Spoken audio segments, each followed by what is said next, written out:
किसान साथियों राम राम। आशा और उम्मीद करता हूँ कि आप सब ठीक ठाक होंगे। साथियों, आप सबको पता है कि अब सरसों की बिजाई हर किसान भाई शुरू करने जा रहा है। और मेरा मानना है कि जिन खेतों के अंदर पर्याप्त नमी है तो तापमान को देखते हुए 1-2 दिन में सरसों की बिजाई करने में कोई हर्ज नहीं है। साथियों, मैं आपको बता देना चाहता हूँ कि सरसों की बिजाई करते समय 2 या 3 बातों का विशेष तौर पर यदि ध्यान रखेंगे तो आपको फायदा होगा। पहला, सबसे मुख्य जो हमें ध्यान रखना है और जो बहुत ही जरूरी है वो है बीज का अंकुरण। आप घर पर बीज चेक करके ही बुआई करें। आप 100 दाने एक बीज के गिन के एक किसी बर्तन में पानी में डुबो दें। 2 दिन के अंदर वो दाने सारे फूल के तैयार हो जाएंगे।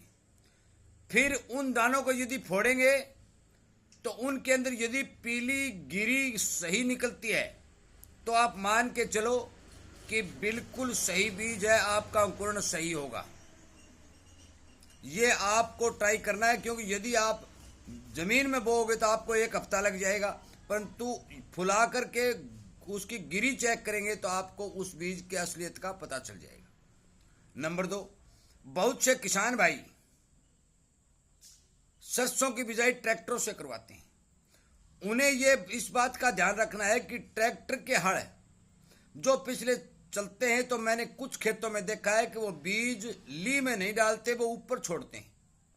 साथियों, ऊपर छोड़ा गया बीज कभी अंकुरण नहीं होगा, क्योंकि उसमें हवा निकल जाएगी, धूप की मात्रा अब मौके पर ज़्यादा चल रही है।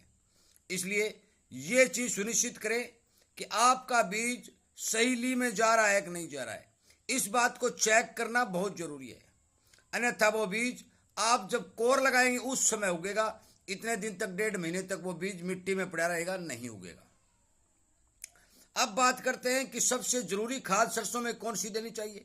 और साथियों, इसके साथ साथ मैं आपको यह बता देना चाहता हूं कि मैं समय समय पर किसान को सचेत और सावधान करने के लिए अच्छी अच्छी जानकारियां इस चैनल के ऊपर वीडियो के माध्यम से आप तक पहुंचा रहा हूं। और मेरे तमाम वीडियो निकाल कर देख लीजिए, यूट्यूब के ऊपर एक भी ऐसा चैनल नहीं है जो किसान को समय पर सावधान करता है। वो इधर उधर की बातें करके भ्रमित जरूर करता है, एडिंग कुछ लिखता है, अंदर कुछ मिलता है, और ऐसी ऐसी बात बताता है कि जो किसान के समझ में भी नहीं आती। और किसान को समझाने के लिए ये किसानी चैनल बनाया गया है। और इसीलिए आपसे विनती निवेदन करता हूं कि आपको इसी तरह की ठीक जानकारी मिलती रहे तो आप इस चैनल के साथ जुड़ करके सामने वाली घंटी का बटन दबा करके इन बातों का फायदा उठा सकते हैं। साथियों, शेयर जरूर करें ताकि हर किसान तक इस बात को पहुंचाया जा सके। बात कर रहे थे खाद की। साथियों, सरसों के अंदर सभी को पता है कि हम डीएपी डालते हैं। एक वीडियो मैंने पहले बना भी दिया, एनपीके सुपर, जो आप बेशक सर्च करके देख लेना सरसों में कौन सी खाद का प्रयोग करें। परंतु इसके अंदर सल्फर का प्रयोग करना बहुत जरूरी है। क्यों जरूरी है? वो इसलिए जरूरी है, यदि हम 1 एकड़ में से 20 मण मतलब 8 क्विंटल यदि शीर्षम निकाल लेते हैं तो उस 8 क्विंटल सरसों के अंदर जो तेल निकलता है उस तेल के अंदर 22 किलो सल्फर जमीन से निकल जाती है।